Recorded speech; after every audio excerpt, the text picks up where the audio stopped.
วันวานนะโมตัสสะสามบอกพร้อมๆกันนะโมตัสสะภะคะวะโตอะระหะโตสัมมาสัมพุทธัสสะนะโมตัสสะภะคะวะโตอะระหะโตสัมมาสัมพุทธัสสะนะโมตัสสะภะคะวะโตอะระหะโตสัมมาสัมพุทธัสสะว่าจอมเจ้าปุถโธเมสิเสติทะตุธัมโมเมสิเสติทะตุสังโฆเมสิเสติทะตุพุทธากุโนอนันโตธัมมากุโนอนันโตสังฆากุโนอนันโตมาตาปิตุกุโนอนันโตอาจาริยกุโนอนันโตอิเมปัญจกุเนอะหังวันดามิโอติคาโนติคากันโตพระเมนกันโตตระเมนกันโตสังฆาเมนตั้งกาอติยตนาเมนเศร้าสามเปิงในเขาขาตักมาเอาเฮ็ดตีปึงอิงเกลีเสตักมายกเอาขันธาหาปะรูปนามตราโตเสยเก่าขันในลูตันถึงพระเป็นสาวติขายาตั้งแต่เอาข้าวยำในกว่าข้าเฮาเขาเตคัดใสเหตุการณ์ระสัมมาทาวิปัสสนาปุณตาออกลอนสามสาราโวโตคาหลงในติคาเลนเฮาไลเป็นอันกรรมแท้ยันปัญญาเฮาคาเจียวลงป่องแรงหันถึงมากเย็นพูนเย็นในปันติกัดเย็นนั้นไว้ขันเสกัมติคาโนสาธุสาธุสาธุ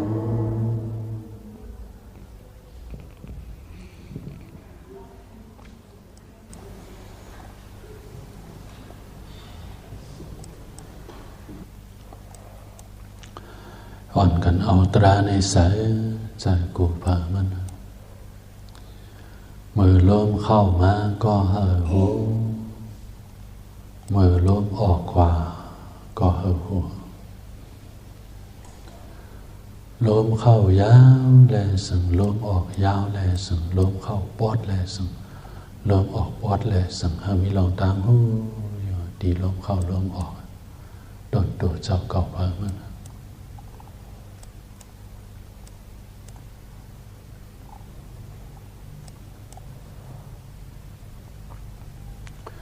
มังเจอยาโมตีป้องแวบนี่ก็ป้องยาแวบยาป้องยาแวบยากว่ามัดหมายต้องจอมตีต้องเท่านั้นก็ไร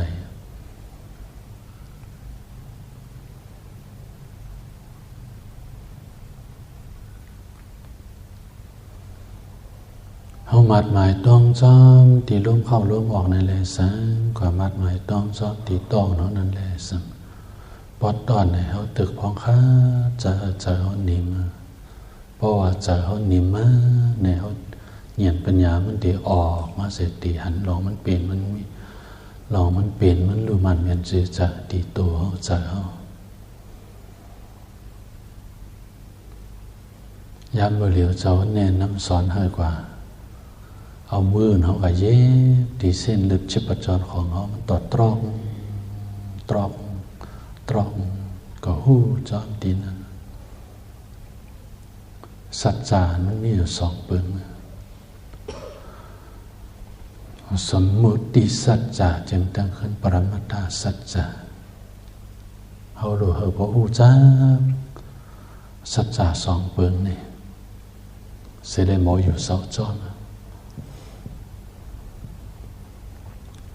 สมมุติสัจจานั้นมันหมานแมนจือจะจ้อนหนังล้อเข้าวหาราอันก้นตั้งหนังมักมันต่างจือห้องไว้ว่าเหมือนหนังสัตว์ว่าก้นว่าผีว่าสางว่าเพลินว่าเฮิรนว่าหมักอันนั้นหมักอันนี้ว่าเป็นมักมันเป็นสมมุตินะต่างห้องออกให้มันมีแต่อันมันมีแต่เนี่ยเป็นปรมัตถสัจจานี่ตีรูปนามขันธาอายตนะธาตุสัจจะจองอโจปฏิสัสมุปบาทเจ้านี่มันมีมันเป็นจืดจ้ะมันเป็นตัวตราของมันเขาหลวงป่องใจทั้งสองข้อนี่เหมือนทั้งอันเป็นปรมัตถสัจจาในมันเป็นจืดจ้ะจอมหนังปรมัตถสภาวะตราอันมันมีอยู่แต่อันเป็นรูปนามขันธาอายตนะธาตุสัจจะจงโจเจอันนี้เขาดูเขาพอหูจักเหมือนเส้นหนังเขามานั่งเหตุการณ์ตราวิยะมือเหลียวในมือเริ่มเข้ามาก็หูจอมมือเริ่มออกก็หูจอมติ๊กใจเขาก็นิ่มเป็นกำฟงผิวเป็นกำอันในที่สภาวะมันนะอย่าไปใจเล็กใจน้อยมันมังบอกมังเลยนะเจอเขาเจออ่อนเจอแอนเจอเล็กโอ้เจ้าก่อนในปฏิบัติมาปียาวเข้าหึงยังไปบอกป่องเจอลงไหนมังบอกเจอเล็กเจอน้อยก็หู้จอมที่เจอเล็กเจอน้อยนั่นหน้าการของเขาหลวหู้จอมติ๊กเลยมังก็ปฏิบัติตรามันเจียวเลยมังก็ปฏิบัติตรามันนานเลยพ่อแม่ลูกหลานกลางเต้าก็เหมือนกันนะมังบอกก็เป็นพ่อเป็นแม่มาปฏิบัติยังไปบอกอบทุบมากโผจะเป็นลูกหลานกลางเต้าอบทุบขวานตั้งในก็จ้างเป็นได้มังบอกจะเป็นลูกหลานกลางเต้ามาปฏิบัติจอมพ่อแม่อยู่จะเป็นปอเป็นแมนหกทบตราหมากโผย่าจะเป็นลูกหลานกลางเต่ายังไปหกทบก็น่ะเขาเลยเจอจอมปอจอมแม่ก่ออยู่ในก็ยังดีอยู่นะนั่นเจอพันปารมีหมากโผเป็นอันใดเป็นเนียนั้นหันขันธาเป็นลูกใน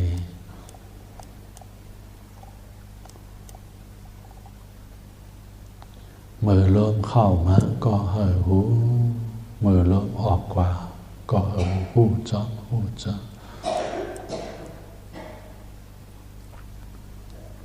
มือปานพระเป็นเจ้านั่นอยู่ที่จ้องสีตะวันที่เมืองสาวัตถีนั่นเจอเลยย่านถึงเมืองอินเดียเนี่ยขึ้นอายุหันจ้องเป็ดกว่าที่จ้องเศรษฐวุฒิเนี่ยจึงตั้งขึ้นเฮิรนอนาถาเป็นสัตเทของเขาเนี่ยเป็นมังชื่อก็ย่ำกว่าหันไหมว่าปี2024เขาก็เลยถึงกว่าแทงปอกนึงก็เลยกว่าเยี่ยมกว่าด้วยมาเมื่อเจ้าถือดีนั่นกว่าคุกเจอเลยลูกสาวอนาถาเป็นสัตเทอันห้องชื่อว่าสุมนาเทวีนั้นมีหนูตีเนื้อปืนมันเนี่ยมีอยู่ตีเนื้อธรรมปัตตา กำเหยกำหลวมจะโคกจะอะไรขึ้น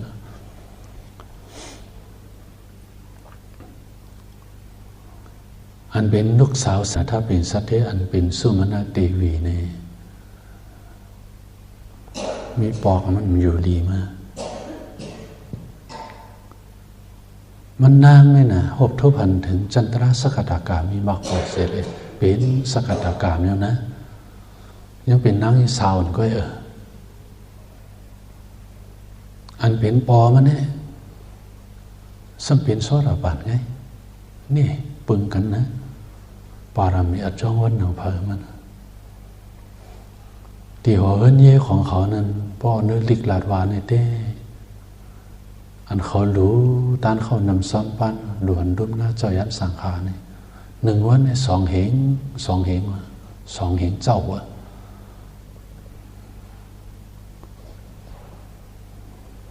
อันนั้นล็อกไล่ดูเขามันตีเหมือนจะหนึ่งดูมันหนึ่งเมืองมันดูนั่นเหรอเมืองมันดูตานนี่ตีมันตรีเขาเย็นกุงเขาจะเนี่ยมังปอกตีป้านเจ้ายาหันสังขารตีหลูตานซ้อน5 ปากเจ้าว่า1 เหงเจ้าว่าเจิญเขาเจ้ามาขับแถวเข้ามา1 เจ้านะเจาะ1เข้า1 เจาะกากหลวงนะเนาะวันเนาะสำคัญจอกพักให้กว่าที่เป็นหลูไล่เมี้ยวนั่นหรืออำนั้นเตหลูไล่เหมือนเจ้าหนึ่งเข้านำจอกพักเหมือนเจ้าหนึ่งเป็นเมืองไทยหลูนั่นหรือพอเป็นเมืองไทยหลูในเตเขาจอกพักหนึ่งจอกนั้นมันเตรียมทนไปได้เจียมเข้าเจียมพัก1 ป้ากินเอาพอดีไปได้พอเมืองไทยหลูลอกไล่มันเป็นหือก็ยาวจอมหนังเลยลิกลาดวานั่นเต้ตีนเฮิรนอนาถาเป็นสเทของเขาเนี่ยเขาด่วนดุมล้าเจ้ายันสังขา1 วันใน2 เหงเจ้าอันเป็นสุมาณเทวีลูกยิ่งอ่อนอนาถาเป็นสเทนี่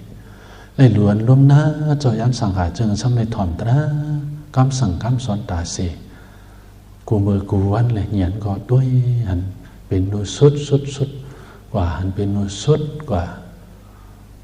หบทบถึงมากโพนั่นก็2 มาก 2 โพไว้ตั้งอยู่ตีนสักตากามไว้อันเป็นปอมันซ้ำเป็นซอดาปานปอมันเนี่ยผู้หันถึงเหยียนลูกสาวมันอันเป็นลูกยิงมันซ้ำเหยียนหันซ้ำหันปอมันเนอะน้องจ้องปอหันเป็นซอดาปานไงกำในเธอมาปอก1 กำในอันเป็นสุมาณเทวีไปเจ้าขามากำในแจมแห้งมาหูจักว่าเตรียมปนอะไรไหนกำในมันก็หูดีโตมันนะเรียบเตรียมปนแล้วอันไหนเรียบก็บอกกับคนเสียก้อนก็ห้องเอาปอมันก็จอยเลยเปิ้นจอยเปิ้นเหตุการณ์ตั้งหนูตั้งต้านอยู่นั่นเนี่ยห้องปอกถึงมามันเป็นก้นจอยหน้าเฮิรนของเขากว่าลุงสัตเทปีนางสุมาณเทวีว่าลุงเขาปอกมือพระขาวาเนี่ยอันเป็นปอมันนี่ก็ปอกมาพอปอกมาถึงตีเนอเฮิรนกำเหนียวเนี่ยพอจังเตฝุ่ยพักตัวเข้าไปได้เฮิรนไกลลูกยิงลูกยิงเป็นเจ้งหือเนี่ยวะปอมันว่าตีลูกยิงลูกยิงเป็นเจ้งหือไว้อันเป็นลูกนั้นสำคัญว่าน้องใจหลายน้องลาอันนาถ้าเป็นมิติหลาเนี่ยวะปอมันสำคัญว่าลูกยิงลูกยิงกังก้าเสด็จลาด5อันเป็นสุมาณเทวีลูกยิงสั่งว่าน้องใจหลาปีนังกังก้วยสำตอบปะนะปอมันในสำคัญถามว่าลูกยิง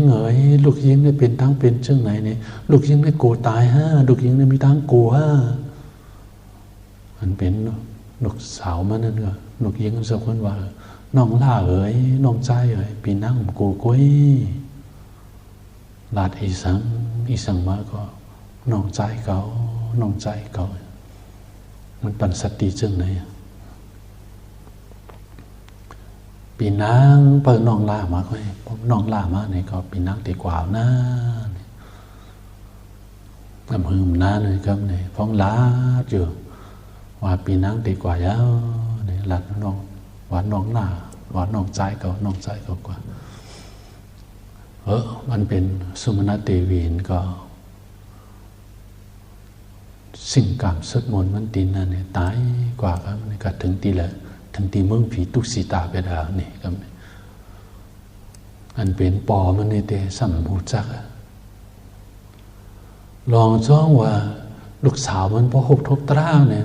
ก็เป็นปอมันเนี่ยหูจักปอมันเนี่ยเป็นโซดาปานก้อยแหละมันอยู่จันเตอร์นี่มันหูจักลูกยิงมันจันเดอร์กำไนอันเป็นอนาถาเป็นสัตเทนั่นก็ลูกใจเอากำไนจังเอาลูกยิงมันนั่นกว่าเฝ้าสังโจเฝ้าไฟเย้าให้สังเย้าให้กำไนเป็นน้ำหูน้ำตาอยู่น่านึกใจมันรถจังกว่าจูตีจ้อง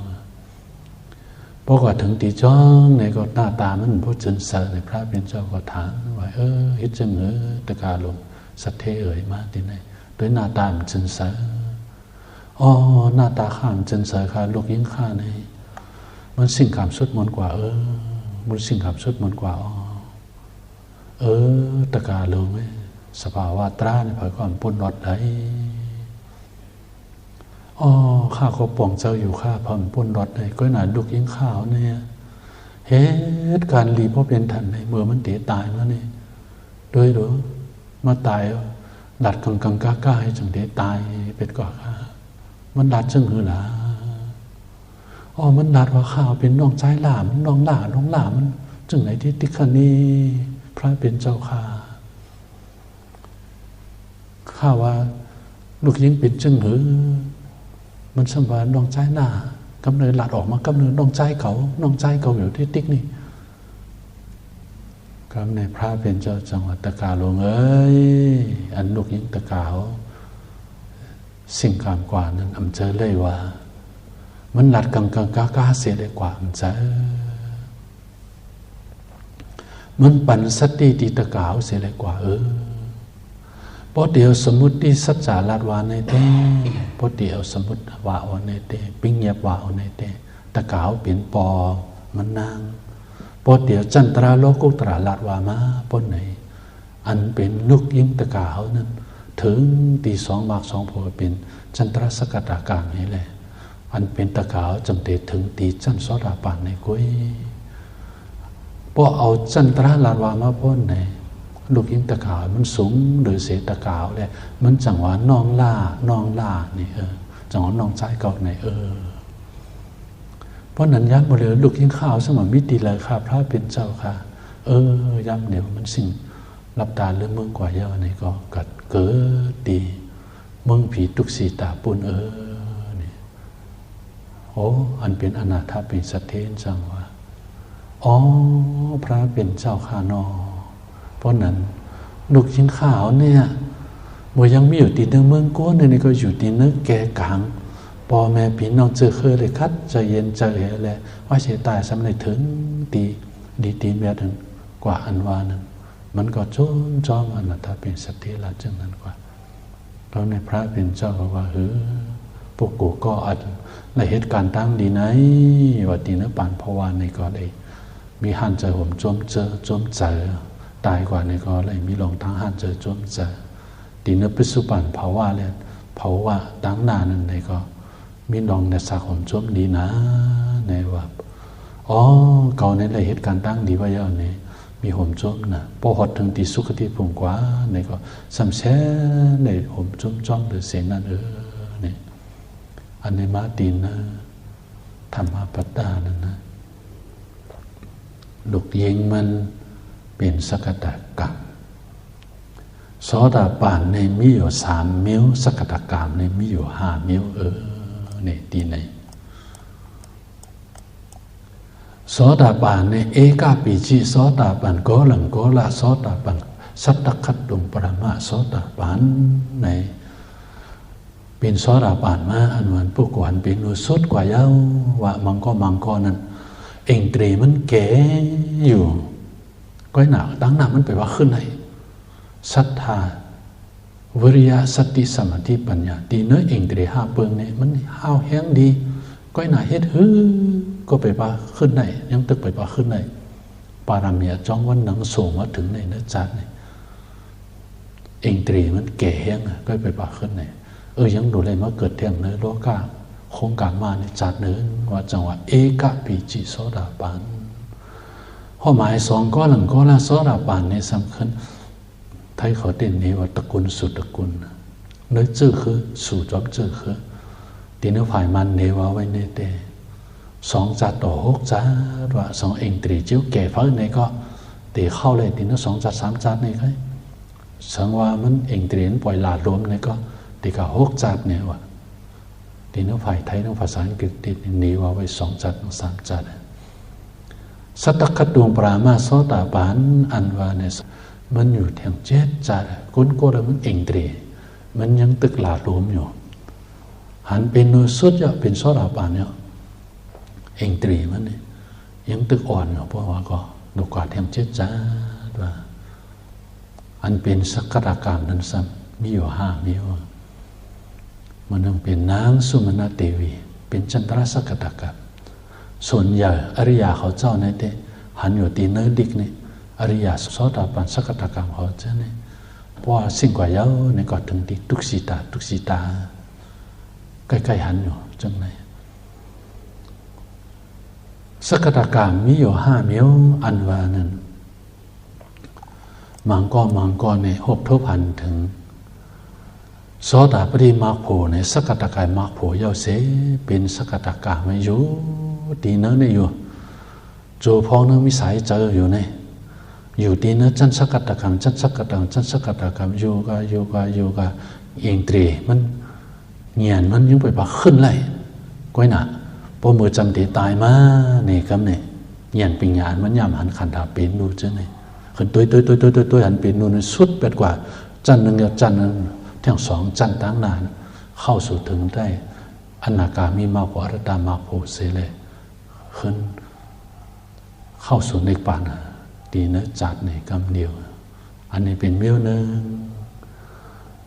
สองมังก็ในสำคัญเป็นโสดาปันสักกะกรรมดีเนื้อปัจจุบันย้ำบริเวณในเสเมื่อจันตีตายมันก็ยังไปเป่าหุบทุบพันถึงมากโผเลยจันตั้งเด้อเมื่อตายกว่าเยอะเนี่ยครับเนี่ยเมื่อถึงตีเมืองผีเป็ดกว่าเนี่ยครับเนี่ยพอถึงตีเมืองผีเป็ดกว่าเนี่ยขึ้นอ่ะด้วยตราอยู่ตีเหนือเมืองผีนั่นเสียเลยคนโฮบทุบพันถึงอนาคามีมากกว่าอรตามากโผเสเข้าสู่ในปานาตีเหนือเมืองผีนั่นในสัมเป็นเมี้ยวนึงต่อมาข้อหมายสามนั้นสำคัญเหมือนเจ้าหนึ่งเป็นคนผีของเขาเมื่อเขามาถอมตราเหมือนเจ้าหนึ่งเป็นปางตราเขาเชื่อในนี่เหมือนอำนั้นก็คนผีเขาถอมตราตีเหนือเมืองผีเชื่อนั่นเองก็ไม่เขาหบทั่วพันถึงจันทราโสตปฏิมาโพสักกะกรรมมากโพเสเลยก็ไม่อยู่ตีเหนือเมืองผีนั้นเขาไม่เพราะเมื่อเขาจำตีตายมากเนี่ยอย่างเขาสมบูรณ์ขึ้นสูงกว่าเลยพบถึงอนาคามีมากโพกว่าเสียเลยอรตามากโพเสียเลยขึ้นเป็นยานตาเดินเนี่ยก็ไม่เข้าสู่ในปันตินเหนือเมืองผีกว่าข้อหมายสี่ได้สำคัญมันจะน่ะเป็นคนผีของเขาเขามาถ่อมตราเนื้อเมืองโกนอะไร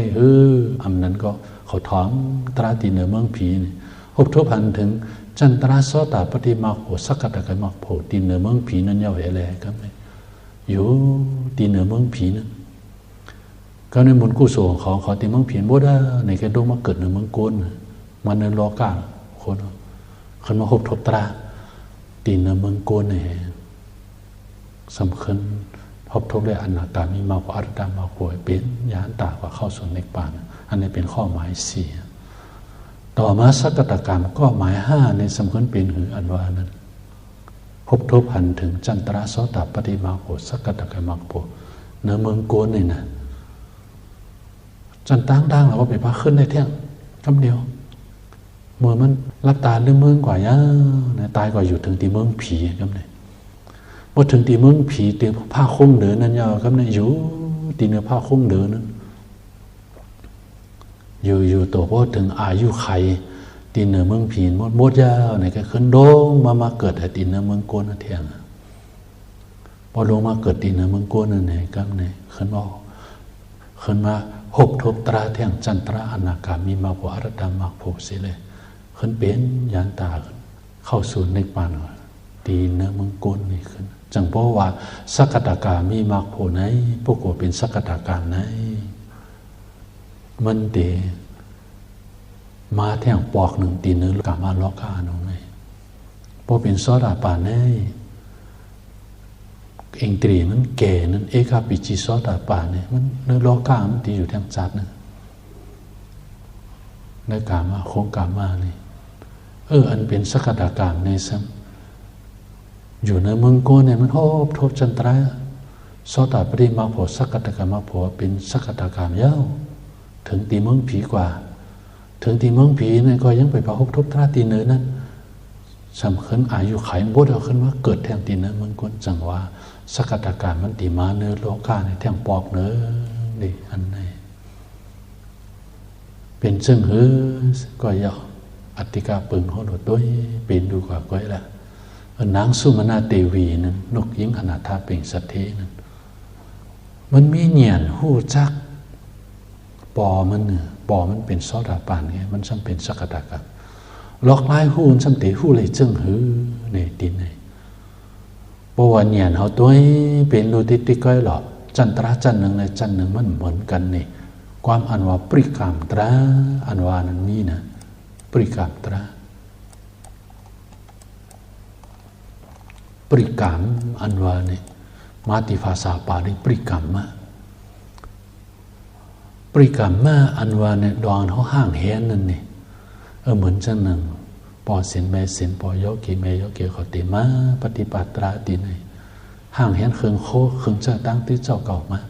อันนั้นห่างแหนเคืองโคเจ้าสอยเจ้าเก่าตีมาเขาเนื้อปังตราก็วันชิว่าเนี่ยอันนั้นห้องเจอปริกรรมมันเขามาเหตุการณ์ตราวิปัสสนาอันว่านี่ก็มันเหมือนนั้นนะพอตัวเป็นดูกว่าเพราะว่าก็ตาเตะเข้าสู่ถึงติซอดาปริมาโพนั้นมันก็มีปริกรรมมันโลห่างแหนห่างมันเนี่ยพอภาษาปาลีรัดว่าอันในมาตีเนอปัปปทานหมายหนึ่งหน้าเด็กปากปลาย46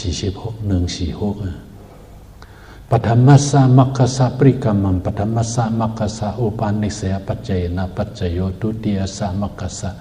ปริกรรมังทุติยสะมัคคะสะอุปาณิสยปัจเจนะปัจจโยนี่มันดัดถึงตาติยะสตุกทะดัดถึงมาก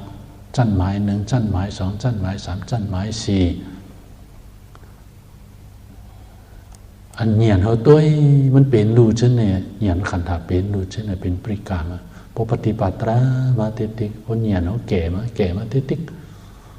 นี่ปริกรรมตรามิวติเข้าสู่มรรคผลมันออกมาหลุดตัวเป็นก่อนพอเขาเมี่ยงแผลเลยเจอในก็แรงเขาหบทบตราสังอันวานเขาก็ตีหูตีใจเขาเลยหูตีแล้วแห่งตรามันตีหูตีปริกรรมตราอันไหนนี่อย่างนั้นขันธาเป็นนู้ปริกรรมตราในจันหนึ่งมันเหมือนกัน